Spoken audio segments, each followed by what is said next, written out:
Welcome to 2 cents short of a dollar, the show where we give our 2 cents and keep it 100. We're your hosts. That's Motiz. I'm Rue. Fight week, big fight coming up. So we just want to talk about it. Give our final predictions today.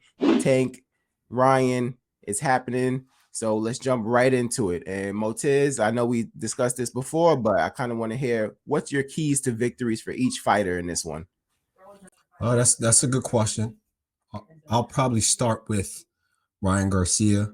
I think Ryan Garcia is definitely going to have to capitalize on Tank Davis, his history of inactivity.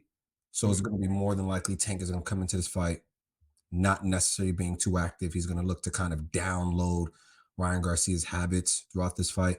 I think that Ryan Garcia can capitalize, but I do think he has to be a bit tentative and making sure that he's fighting tall, making sure he's fighting on the back foot and really setting up his shots to make sure that left hand kind of connects, right? Because Tank Davis has prepared for that. So if he throws combinations and bunches and let off that left hook as quickly as possible whenever he gets the chance, I think that could kind of keep Gervonta Davis at bay. I also think that Ryan is probably going to have to use his jab, at least just to kind of keep, Tank Davis at bay. I would say for Gervonta's case, in order for Gervonta to be very successful, I'm probably going to take a unpopular opinion approach right here. So I think Gervonta Tank Davis is known for being a slow starter, right? Like many other boxers that we know, premier boxers such as Canelo Alvarez, Lomachenko. Yeah. But I think that might work to his advantage in this fight. And I know I just mentioned Ryan Garcia has to capitalize, right? But I do think Tank needs to probably be defensive very early on, right? He, of course, has to watch out for the left hook.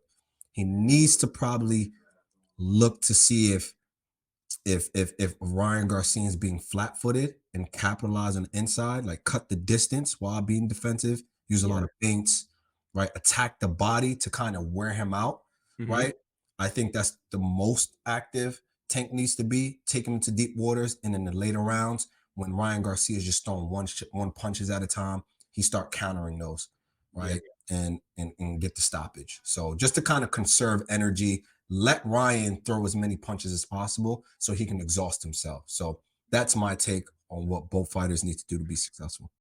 Okay, and I'll tell you what I think both fighters need to do. Then I'll come back and I'll get your final prediction. So I'll start with Gervonta. For Gervonta, I'm not gonna say it's business as usual, but I like you saying him throw different looks at Ryan. I think maybe start a little faster. Now, starting faster doesn't necessarily mean throw a whole bunch of punches, but it, like you mentioned, the feints, just give him different looks. Sometimes Gervonta can spend time being idle in the ring, but just give him different looks early and just keep moving. But I think as the fight goes on, the body work, I think the body work is going to be essential for Tank, because even though Ryan is, he's not Fedor, right? But you're still kind of chopping down the tree. You kind of want to slow him down, kind of want to get him leaning forward and setting up a big shot. So I definitely think the body work, Gervonta is excellent body puncher. So go to the body, slow him down. He's already known to be flat-footed, so slow him down even more, and then just set up those shots. So I definitely think the feints and the body work is what Tank needs to do. Other than that, just be responsible. Don't play the take one to give one game. Right. And just keep moving around the ring. Now, Ryan, what I think Ryan needs to do is fight tall, use that jab, use the jab to keep him off of you, but you got to bring a different weapon. You can't come just looking to set up the left hook, right? So have another weapon and kind of bait him with that other weapon. And it's like, okay, I haven't seen this before. And like, of course, he's not going to forget about the left hook, but give him something else to worry about. That way, it might be the second in the fight where he's worrying about this, and then you come with the left hook. Okay. So I think definitely fight tall. Bring a second weapon. Right. Bring a knife to a gunfight. Bring a second weapon. And I think if he does that, I think those are the keys to victory for Ryan. But with that being said, who do you actually think is going to win this fight, and how? I'm going to go with Drum roll, please. I'm gonna go with Tank round 11 stoppage. Round 11. Yes, I got Tank stopping Ryan Garcia in round 11. Okay, bet.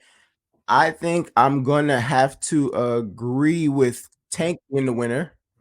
I'm gonna go with a 10th round stoppage later in the fight. Okay. If you take Tank to stop Ryan between rounds 10 to 12 on FanDuel, that's plus 1200. Thank me later. Nevertheless, I Ooh, I might have to be, a gambling addict now. I'm about to join you. We about to walk right. yeah. So I do think it's gonna be a later stoppage. A lot of Tank's stoppages do come later in the fight. I'm not gonna disrespect Ryan. Ryan's not just a YouTube boxer. He's not a TikTok boxer. He's a real fighter. He's been fighting for a long period of time. I think even if he gets in some trouble, he still has the skills to kind of prolong this fight. And I see it be a later stoppage. I'm gonna go 10th round stoppage. Tank Davis puts him down, ends the fight in the 10th round. Got it.